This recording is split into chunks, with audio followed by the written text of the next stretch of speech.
headshots and women in business today to help celebrate Women's History Month, and we appreciate everybody who weathered the storm, the massive, massive storm, to get here today.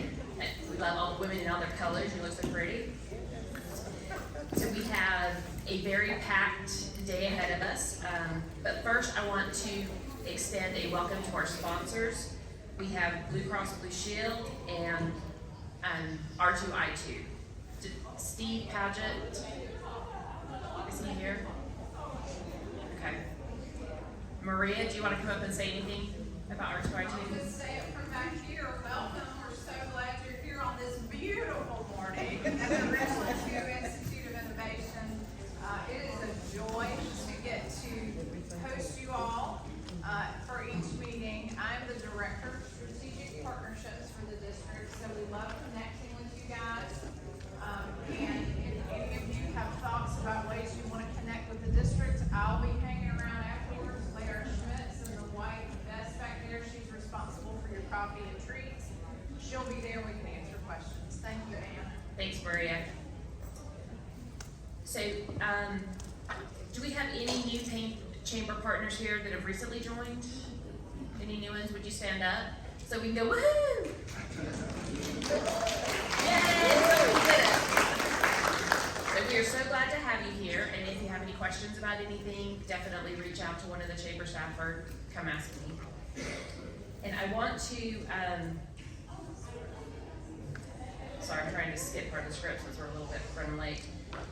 So as part of our ongoing efforts to showcase and celebrate our partners, we are excited to introduce a new door prize. One existing door prize will have the opportunity, existing partner will have the opportunity to deliver a 30-second elevator pitch and introduce themselves at the next small business breakout. The opportunity not only allows the winner to spotlight their business, but also provides a platform to network and connect with your fellow partners. Because then we all know who you are. So the winner of, we're also offering a TV-sponsored door prize for our other attendees. So you've got the one that you can win an elevator pitch, and then the TV-sponsored door prize. And our winners from the last breakout are Kimberley Johnson and Tanya Gilly. I hope I'm saying that right. So Kimberly, I know I saw you. Do you want to stand up and introduce yourself?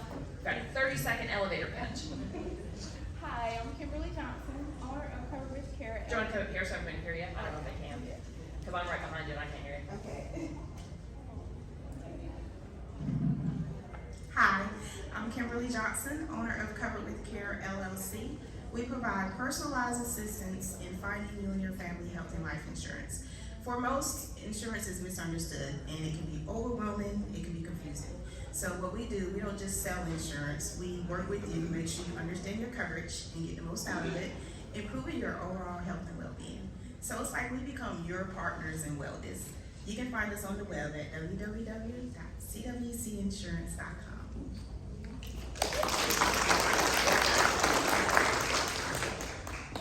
Do we know if Tanya's here? Okay, if she happens to walk in, we'll catch her on the back end. Before we begin the panel, a quick note to those taking headshots with Gypsum and Rye and Curated with Lynn. Just kind of hold it down as we're going through this so that everybody can hear and try and, I don't know how many are out there, try and keep no more than 5 people in line at a time, but that may have taken care of itself. All right, we are going to dive into our panel discussion. And because we don't have name tags on the table, when I call your name, just raise your hand and introduce yourself so everybody can see who you are. So Lasenta Lewis-Ellis. Yes, hi. Good morning. Good morning. I'm Lasenta Lewis-Ellis. I am the president and CEO of LLE Construction Group, where we create, build, and maintain spaces where people learn, live, work, and play. We are a licensed general contracting firm where we provide construction and project management, facility support services, which is facility maintenance and management, and also we provide general contracting and commercial renovations. I am from Columbia, and I look forward to sharing all about me today. Yay, thank you. Thank you. Ty? Good morning. my name is Ty Westbrook, and I am the senior trainer and facilitator with Global Core Strategies and Consultant, where we help organizations build a winning culture through executive leadership coaching and team development and professional development. I am originally from Beaufort, South Carolina, down in the Low Country, served in the U.S. Army, and I'm excited to be here today with you all. And I'm not very good, but I'm guessing this is Kimberly. I'm closest to me. I'm Kimberley Tissot. I'm the president and CEO of Able South Carolina, and we are a disability-led organization that equips individuals with disabilities, all types of different disabilities, to reach their independent living goals. We also educate the community around the Americans with Disabilities Act, around Rehabilitation Act of 1973, IDEA for education for students with disabilities, to really remove the barriers that are limiting individuals with disabilities. South Carolina has 1 in 4 people with disabilities in our state, so we have a higher than national rates, and a lot of folks are being held back. We also advocate, so we are up at the State House, we do lobby. We've been successful with passing legislation to really elevate disability rights in South Carolina. So happy to be here. Well, thank you. We're happy to have all 3 of you here today with us. So I'll start with you again, Kimberly. So tell us a story or journey that led to where you are today in your career and how you got started. Yeah, it was something that I think naturally happened. So I had pediatric cancer when I was 2 years old and had to have chemotherapy and radiation and a high-level leg amputation. So I grew up really thinking that the world wasn't made for people with disabilities, because I was always seeing the barriers, but I did not know what career path that was going to put me in.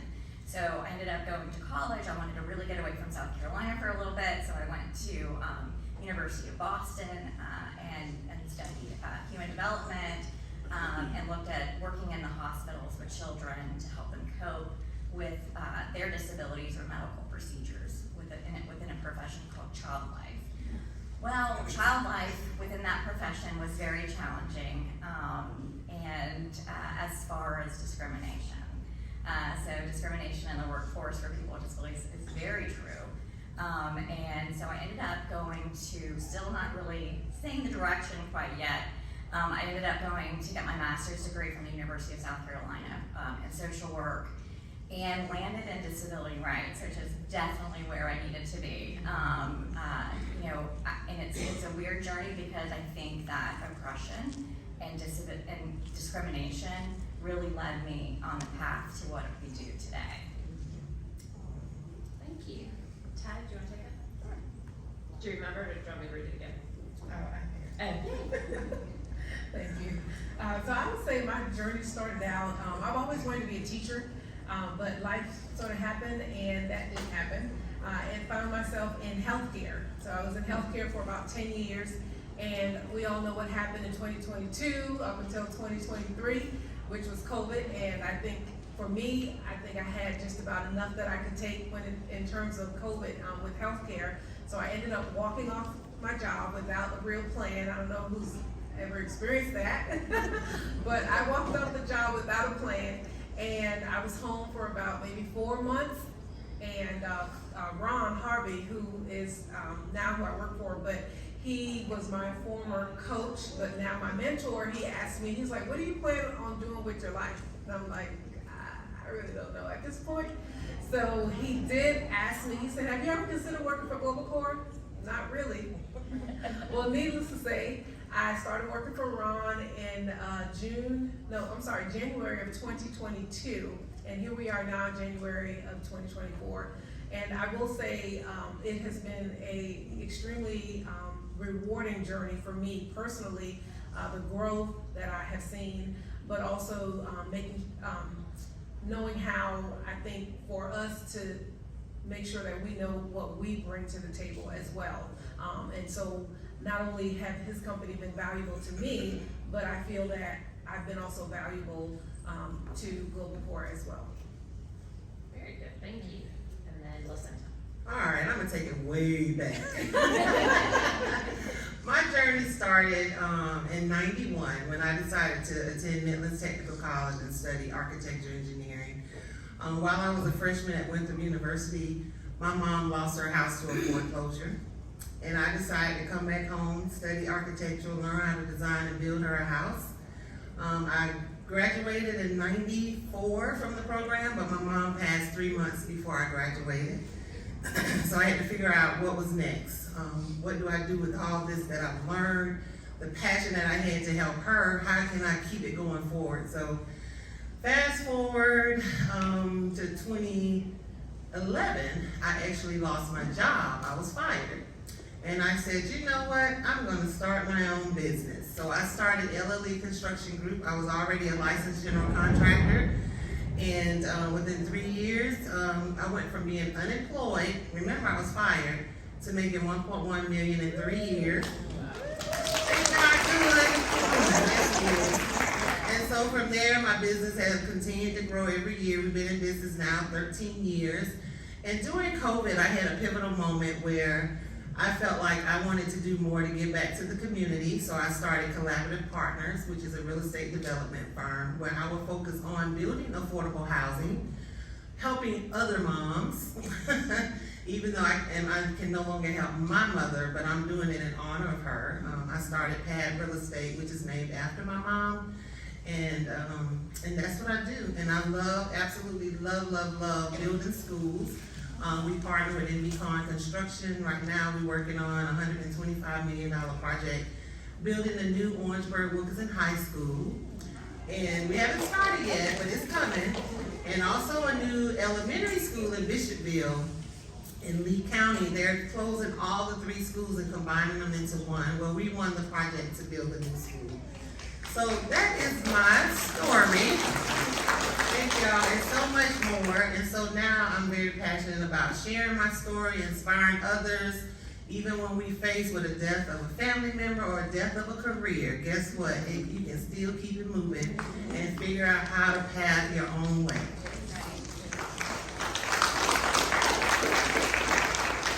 You've all done amazing things so far in your career. Tell me, what do you think some of the key challenges women face in entrepreneurship and then in just business leadership roles in general? Let's start.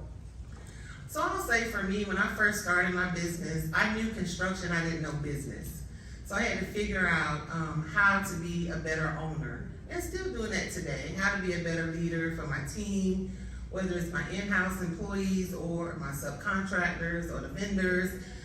That's been a challenge. Just figuring out how to navigate that can be very challenging. I'll also say now that I'm over 50, the biggest challenge for me is staying focused, because I feel like I'm running trying to catch up, like I missed something 10 years ago or something. So I feel like I have to make sure I focus and be very strategic about what growth looks like for me personally, but also for my business, but also for the community. I'm passionate about, how can we do more development in our 29203 area? And I see a challenge because an article came out yesterday about veteran housing off of North Main, and one of the things they said, not in my backyard, that bothers me, because as a community, we do have to figure out how can we help each other, how can we provide better housing, in our community. So for me, that's a challenge, trying to figure out how to navigate around our political folks thinking that not in my backyard is how we should operate, but really figuring out how can we help those that are in need. Going back to with the disability, housing is a disability because there's a lack of affordable housing here in Columbia, well, throughout the country. So that's been a challenge. And then I'll share one more challenge. As always, access to capital. Getting the resources, the funding that we need to continue to do our mission. I'm gonna give a shout out to you, Kim. I'm gonna plug South Carolina Community Loan Fund. Why? Because they help fund one of my developments. Thank you. And so that's the challenge, but we depend on CDFIs here in the community to be a resource for small business owners and for developers here in Columbia. Thank you. Ty, do you want to take that? Sure. I'll say I have, there are a lot of key factors. One of the ones that I wanted to highlight too One of them were mentors. So how many of us have a mentor currently? Okay, so how many of us have a mentor that is a CEO, COO, or a vice president? Okay, so the numbers are not as high. And so one of the things is because we are living in a male-dominated, I won't say world, but when it comes to those typically those positions, they are held by males. And so finding a mentor, finding someone that you feel like, okay, this is what I want to do and I see myself in this position, well, how do I get there? And I would say the challenge would be is just the appearance of those professional boundaries. It looks like it could be crossed, if that makes sense. The appearance from other people, because we are in a male-dominated field when it comes to higher position. And then the second thing would be, and I want to thank Kim, because she said, just kind of speak from your heart. When I was up here, I was like, I'm kind of nervous. She was like, just speak from your heart. Another key factor is, as women, we have to make sure we're not hard on each other. That's a challenge. If I'm an entrepreneur and I'm trying to be in a leadership role, you know, from what I've experienced is you're in a leadership role, you're a woman, but then I'm trying to get there, but we're hard on each other. And so I think we have to make sure that we pay attention to that as a woman, is to make sure that, you know, we don't make it a challenge if someone else is trying to be just as great as you are. Thank you. And I would have to say, some of the challenges, especially working up at the State House, is white males, old white males. You know, a lot of the legislators, there's only 6 women in South Carolina Senate, first of all, and so that's not enough women up there. So it's predominantly males making decisions about people that they have no idea about. There's, you know, and that's a challenge in our field especially as well, because a lot of people will make decisions, will create programs, will create funding sources and laws without the community that represents what they're making decisions about. And so that's one of the hardest challenges that we do have to overcome. And as far as disability is left out of everything. You know, we do have significant disability rights within federal legislation, state legislation, that's often ignored. So we do see a lot of barriers with getting heard in different communities and getting heard especially at the state level.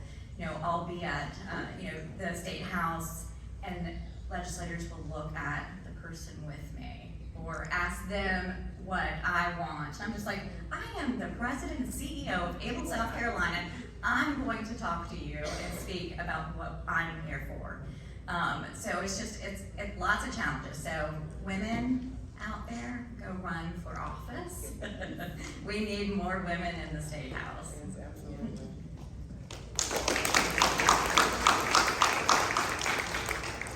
And we do like our white males, so nobody. Yeah. Sit down. I'm married to one, he's fantastic. So as you had to deal with different challenges, what have you found to be the most successful strategy? Is there like one thing that stands out that if you do this every time, it always works? Prayer. Prayer and more prayer. Every time. I wake up praying over myself, my family, my business, the community, other entrepreneurs, women, and I've seen change from it. And then also just, again, being strategic. Really setting goals, like what is it do I want to see in the next year, actually next month? What do I want to accomplish? What mission do I have that I want to support? And when I stay consistent to that, I see a lot of success. And I'm gonna tell you the other thing that I think helps is helping others. When I'm out here helping others, y'all, it's so fulfilling, it's so rewarding, and the give back, it comes to you in different forms, but it comes back to you. So for me, I'm gonna stick with prayer, but those are some of the other things that has helped me be successful. And just surrounding myself with a village support system that makes a difference. There are people who may not, you have an idea about something that you wanna do, and they think it's stupid, or they like, that's not a need, but God didn't give it to them, He gave it to you, so you figure out how to make it happen. So for me, those things are very important for me, and staying consistent. Prayer, prayer, and more prayer. So as a DE&I certified professional, I will say one of the things that can be a challenge as African-American women, we could come across as mean or rude, but what has worked is you can be professionally assertive. And it doesn't mean that you have to be mean, or it doesn't mean you have to, be rude, but I think as women, we tend to take the back seat because we don't want to come across that way. But we have to know that we have a seat at the table, we have a voice at the table. So it's okay to practice, asking for what you want. I think that's important. And going in, if I want more pay, ask for it. If I need to be able to come into work at 9 o'clock because I have a child that I need to drop off to school, then ask for it. But again, making sure that you make your voice be heard, but be kind and be professional. And I would say, not to give up. I see a lot of folks get discouraged when they're not meeting a goal or when they're not accomplishing something. And I think it takes a lot of different routes and different steps for trial and error even, and it's okay to have, it's okay to fail sometimes, just picking up and really staying focused. And then another one, I would say, just challenging the status quo. If everyone is working with the status quo, there will be nothing that changes in life. And so really challenging how can we have that footprint to make a difference during our time on Earth, to make a difference, to really improve and leave a legacy. Absolutely. So I love those. So the takeaways were pray, ask for what you need, and heck with the status quo. They're very different perspectives. Those were great. So as you've had to I don't want to assume. So have you had to overcome gender bias and discrimination in your career? And what's just a real quick, again, a tool that you found successful in doing that? And why don't we start with Ty? 1 second, I have notes. So I would say one of the helpful tools is, I know that people are my greatest resource, and so one of the I'm sorry, what was the question? I think I'm looking at the wrong notes.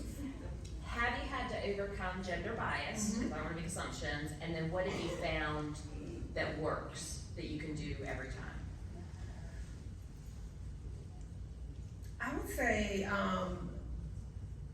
again, just being your authentic self. That, for me, was a challenge because I was trying to always fit in. And I thought that if I wore my hair a certain way, then I'd get a promotion. If I dressed a certain way, then I'll get a promotion. But I wasn't being true to who I really was because I was trying to fit in with the status quo. And so one of the things that I had to come to grips is that, hey, you are who you are, and you cannot change that. And so once I was comfortable in my own skin, comfortable with who I was, then I was able to not overcome just what the status quo was, but to overcome my own fears and my own hang-ups. And so I would say that one of the greatest takeaways for me is to make sure that I show up who I am and not try to be what I think people want me to be, or what I feel would help me to fit in. And so when you show up with your authentic self, then I feel like there's no challenge that's too great that you can't overcome.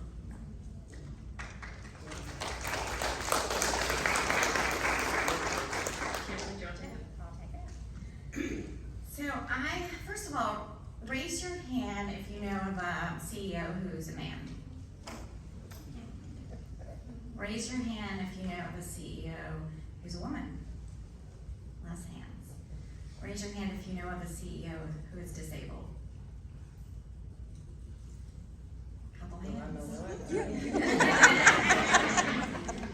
So not only is this a male's world, but it is also a non-disabled world. And so it's been a lot, there's a lot coming at it.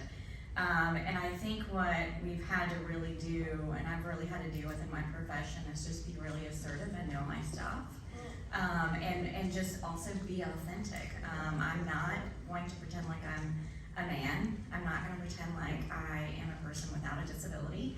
I'm going to be proud of who I am with a disability, be a proud woman, and bringing that to the table, because you do need a confident leader. You've got to be confident in yourself before you can lead an organization.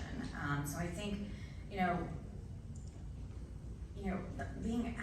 think the biggest advice is just being yourself with being the best expert as you can possibly be.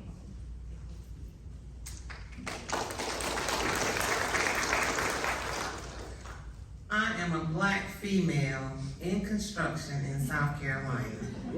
I'm just gonna leave that on the table.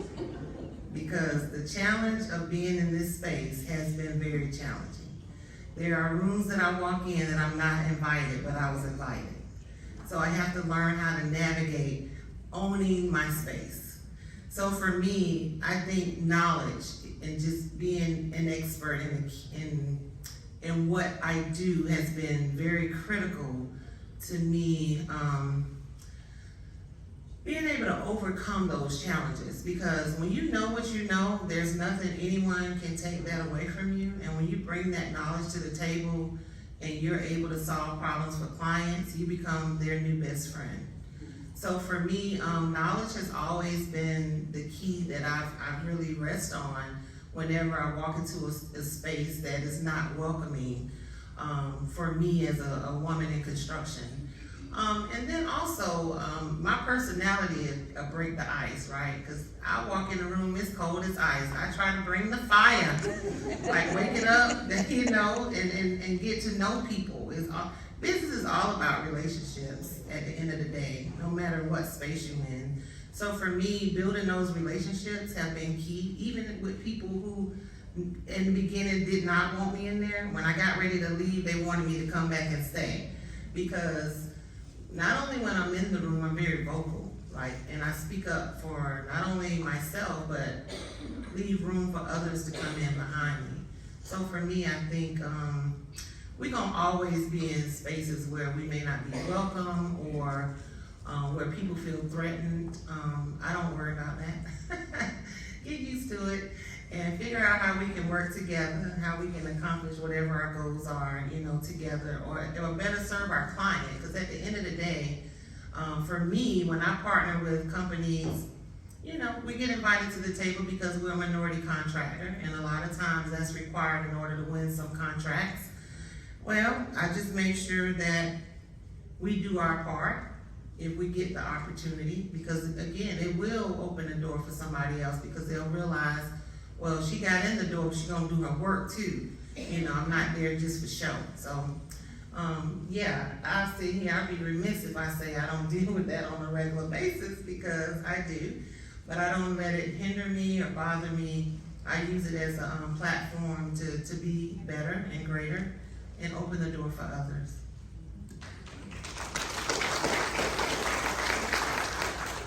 All those answers, you guys are awesome. So what is some advice you would have for women seeking to make themselves stand out, whether it's a professional brand or seizing a new opportunity or maybe starting a business that they've always wanted to but have fear of? Do you want to go start with that, Kimberly? I will, yeah. I think one of my pet peeves is when there are people meeting at a table and they don't speak up, but they want to speak up because they want to either empower, or dismantle the discrimination that they're hearing or the biases that they're hearing at the table. And I think it really is important to speak. Use your voice to be able to lead the change, and I think that you won't be recognized unless you don't speak. And sometimes, it is hard to it is hard to disagree with somebody. It is hard to teach them that maybe they were thinking the wrong way, or that there's other perceptions out there to take into account. And sometimes when people are wrong, it does hurt their feelings, because, and especially in the disability world, they will want to do things because it makes them feel good. Bringing that pity model, and we're all often having to say, we don't want that. We don't want that pity. And, I've made people cry before, because they thought that they were doing such an excellent job, and how dare a disabled woman say that they, are not, representing disability, that they're an ally, they're not within our community. And so it's challenging, but I think that is what leadership takes, is really speaking at that table.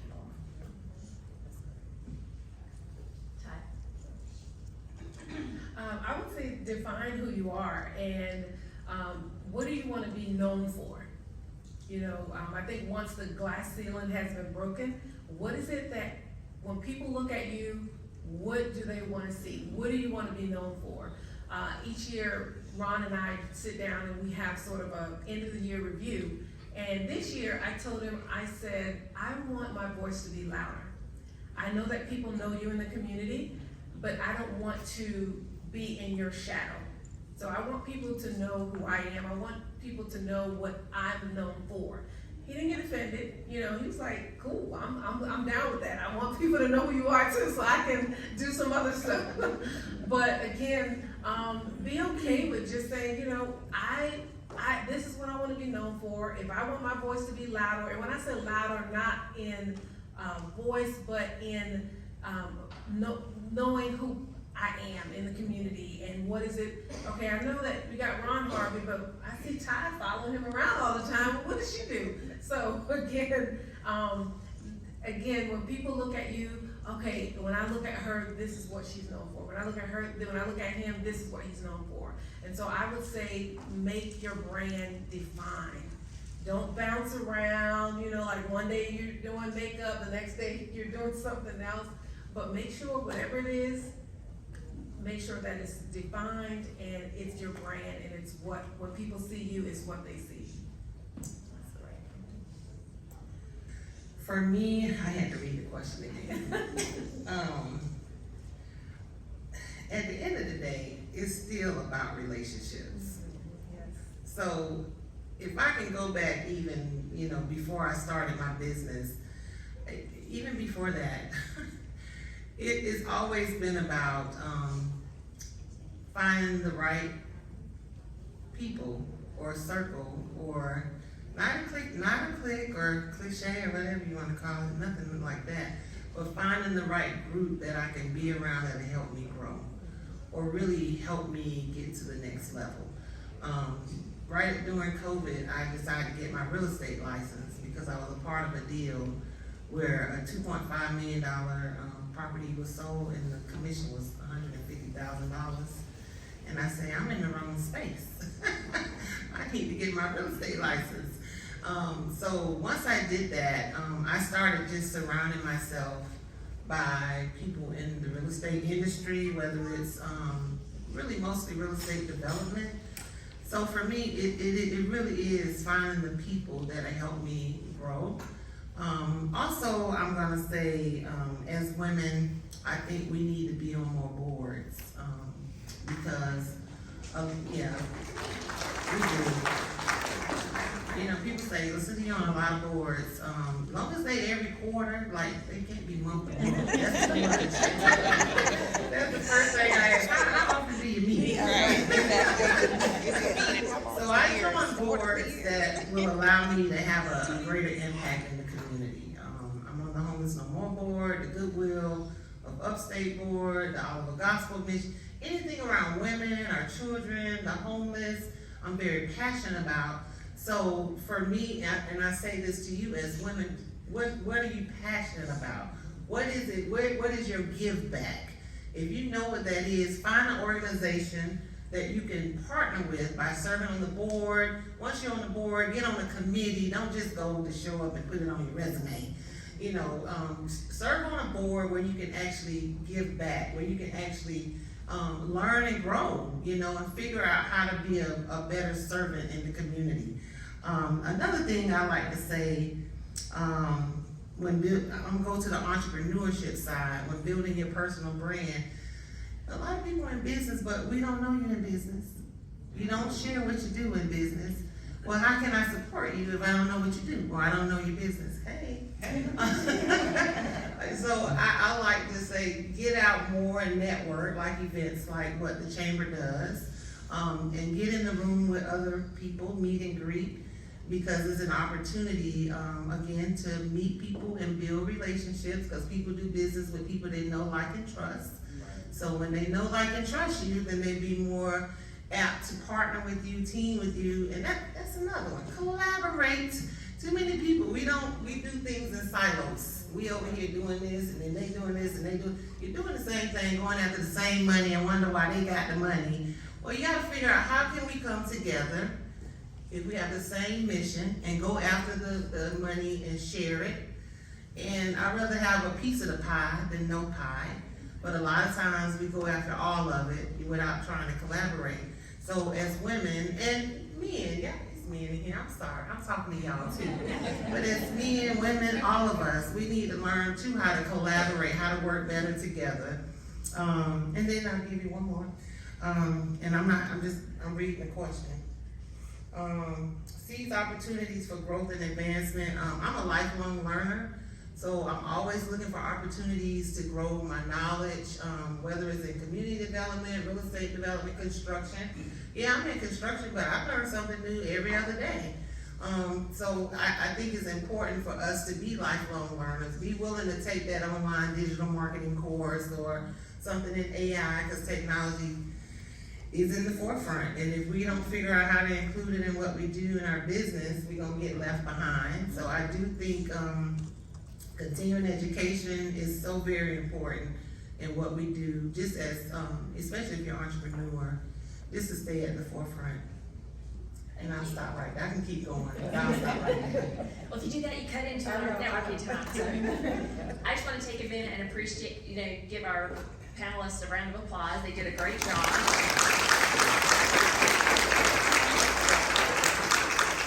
And then all the women in the room, give the men in the room a round of applause for supporting